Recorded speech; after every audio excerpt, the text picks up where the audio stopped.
Welcome back to my channel. So for today's video, ipapakita ko sa inyo yung mga binili kong BT21 x Vicecosmetics na makeup. So this is going to be a first impressions, unboxing, and also try on nung BT21 makeup na binili ko.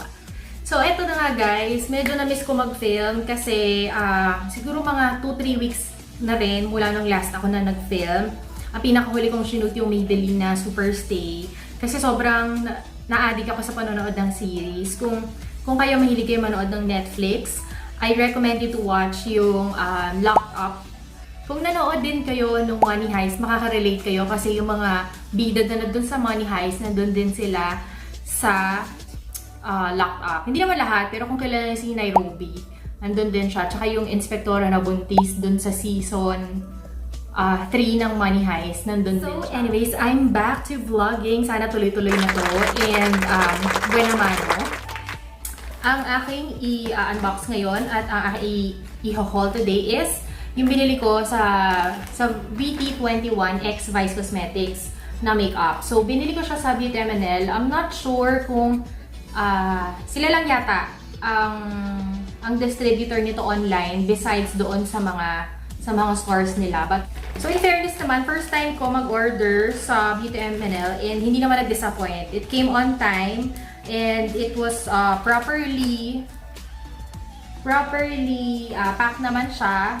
Naka-shrink wrap naman siya individually. At may libreng Milk Who, underarm, kineme. Underarm and foot deodorant powder. O, diba? Bongga. My face, nag-prime na ako. Nag-primer, foundation, concealer. Nagkilay na rin ako.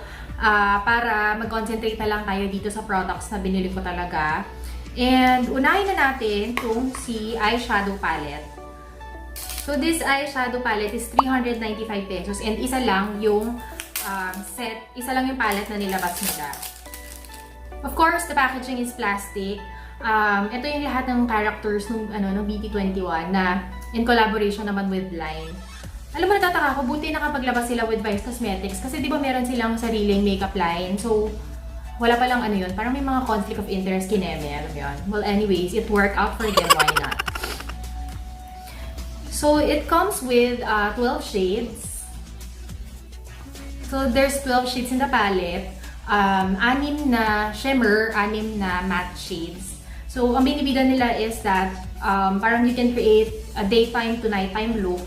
And in fairness naman sa kanya, no, kahit na BT21, very playful yung characters na nire-represent niya, pati yung packaging niya. But the colors are very neutral, na pwede mo siyang gamitin pang everyday. So, at least hindi naman tapon yung pera mo dahil mapapakinabangan mo talaga siya. So, it's just a matter of kung maganda ba yung quality niya o hindi, which susubukan natin ngayon. For the transition shade, I will be using this one. This is called Set.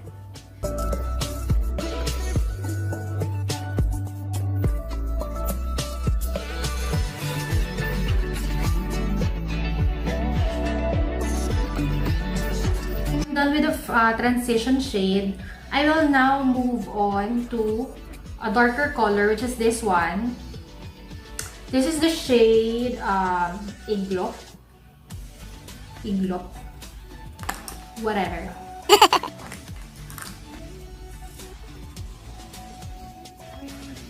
So yung shade na yun, i-concentrate ko lang siya sa bandang outer corner of my lids.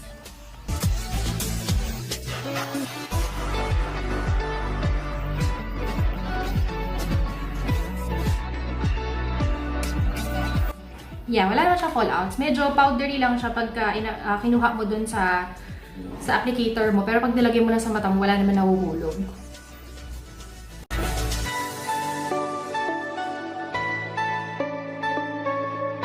Next, to intensify yung pinaka-outer crease of my eyes, ito naman yung gagamitin ko. This is Ahop. I don't know how it's pronounced. Pero yun yung gagamitin natin dito sa sides.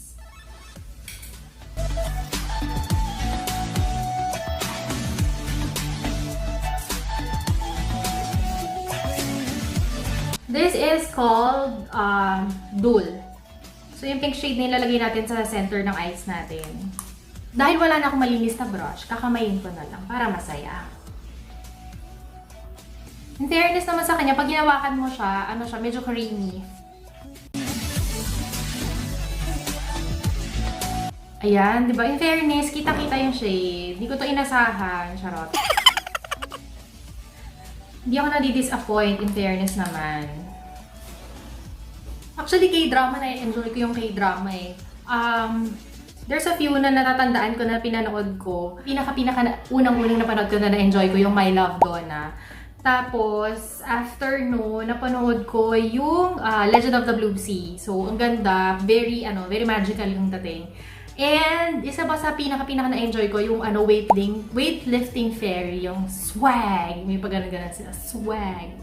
At saka, ano pa ba, inupisan ko din yung Strong Girl Bong Soon, pero sa Netflix naman yun, pero hindi ko pa siya natatapos. So yun, at least ngayon, ang dami ng sources ng K-drama, so ang dami natin pwede mapanood. For that, gamitin naman natin sa pinaka-center ng eyes, maglalagay lang ako ng konti nito. This is the shade, Yodiol. Ay naku, basahin. Hindi ko siya alam basahin. So yun, dahil nga wala na akong malinis na brush, gamitin na natin yung kamay natin.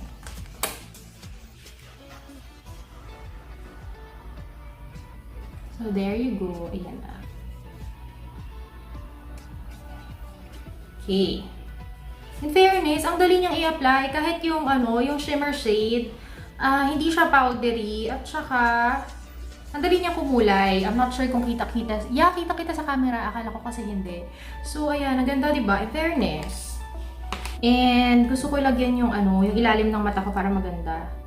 Ito na lang. I have a flat brush. And yung brown na, yung dull na ginamit natin kanina. Yun Yoshot, whatever. Yan, nalagay ko siya sa ilalim ng aking mata.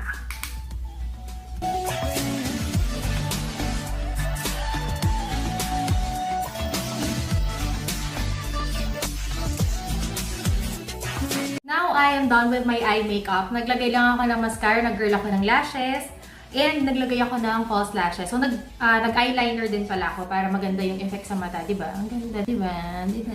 Let's now move on to yung blush and highlight duo. So, dahil wala naman silang contour, kaya I will just take my liberty to do my contour. So, magko-contour na ako. So, I'm now done with my contour. May shadow na yung mukha ko finally. So, let's now move on to the Aura Duo. Itong Aura Duo na to, it comes in 4 shades. Para itong pinagsamang yung Vicecosmetics na blush and also yung highlight. So, at least you get 2 products in 1 pan. So, this is 245 pesos. So, sulit na rin in fairness. Parang 100 plus lang lumalabas ang isa. Duo na to, it comes in 4 shades. Ang shades niya is Prankster, Superstar, Universtar, and Planet BT. Yan. So, ang cute ng packaging. Plastic packaging lang naman, pero it looks really, really cute and nice. So, in fairness sa kanya, kahit mukhang laruan yung packaging niya, yung product naman niya seryoso, talagang nagbibigay talaga ng color. So, for the blush, gamitin na natin to. Ang pinili ko talaga yung medyo peach kasi syempre, hindi naman ako ganun kaputi. So, I think this is a safe color for me.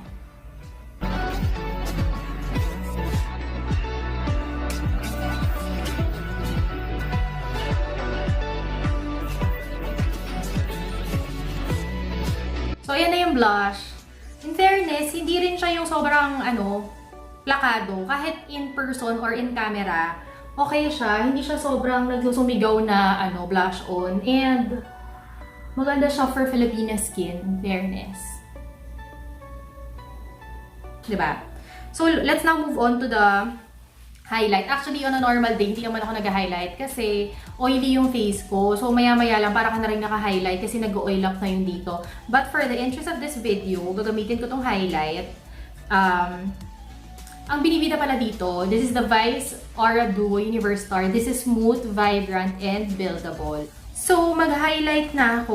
Wala ako ditong brush pang highlight. Ito na lang pang foundation brush. Dead mo na sa mundo.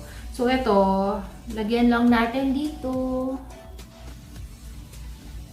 Teka, hindi ko makita. Sorry.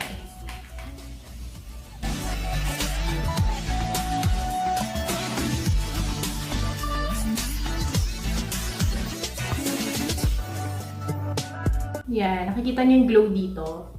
So, yan na yun.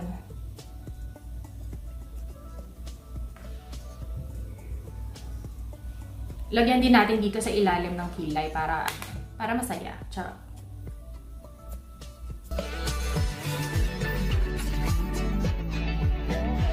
So, that is the blush and the highlight. Let's now move on to the lip product. So, yung water gel tint, it is available in 4 shades. Though hindi ko nga siya binili because I'm not really a fan of gel tints. Mas gusto ko pa din yung powder blush and also yung gusto ko yung full coverage, yung buo yung kulay sa lips ko. So, it is available in 4 shades, yung Tata, Van, Cooky, and Chimmy.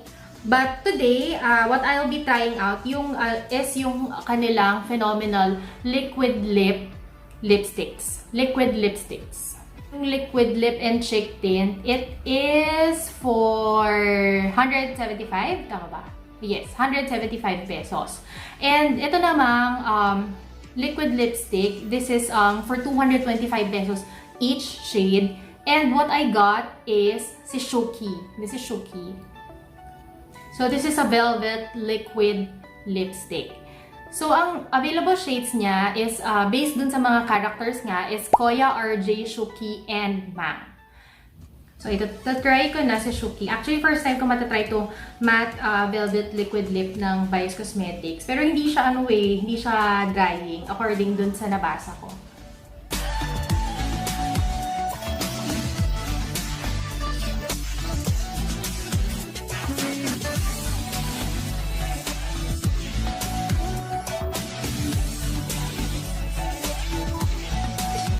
Ang ganda ng color payoff, buong buo. Nakakaputi. So, anyways, ayan, in fairness maganda ha. Aayusin ko lang yung buhok ko and I'll be back for my final thoughts. For my final thoughts about the products, maganda siya in general. For its price point, okay na rin siya. Pwede siya pang everyday. Hindi siya parang laruan na ang ganda lang ng packaging. Parang hindi siya parang memorabilia na bibilin mo lang and itatago mo lang. It's something very useful. Magagamit mo talaga siya for work, for school, for gaming, for mall. Very usable yung mga colors niya. That's why siguro nag-stick sila sa neutral colors para very fit for Filipina skin and para mas madaling ibenta kasi pag neutrals. So yun na nga, sulit siya for its price. For 395 pesos. Tama ba? 395. Tama. This is 395 pesos. Sulit na rin siya. I just wish na sana they have come up with more different palettes para may mas magpagpipilian ka. Syempre, kung marami ka ng makeup, hindi mo rin naman gusto na ang bibilhin mo is yung mga shades na meron ka. So, at least sana yung meron pagpipilian para let's say you want yung mga greens and yellows, yung mga ganong colors. If you are somehow parang out of the box. Lalo na kasi kung yung BTS21, di ba sobrang colorful nila. So at least sana, kahit pa paano merong shades that complements those characters. Parang ganun, di ba? I think that's it. That is my unboxing, try-on, review, first impressions of the BT21 X Vicecosmetics makeup. And I'm so surprised kasi nagugustuhan ko yung mga makeup ni Vice. Akala ko kasi dati parang baka dahil lang sikat siya, kaya mabenta or whatnot. But, maganda. In fairness, maganda yung mga products nila. I can't say anything bad for now. Kasi nga, unang beses ko pa lang na-try. Pero susubukan ko ulit to sa mga susunod na araw. And, yeah, that's it. Thank you guys for watching this video. And, namiss ko kayo. I hope makapag-film ako soon. Yeah, that's it guys. Thank you for watching this video. I hope you like, share, and subscribe to my channel. And I'll see you on my next video. Bye! Bye mermaids!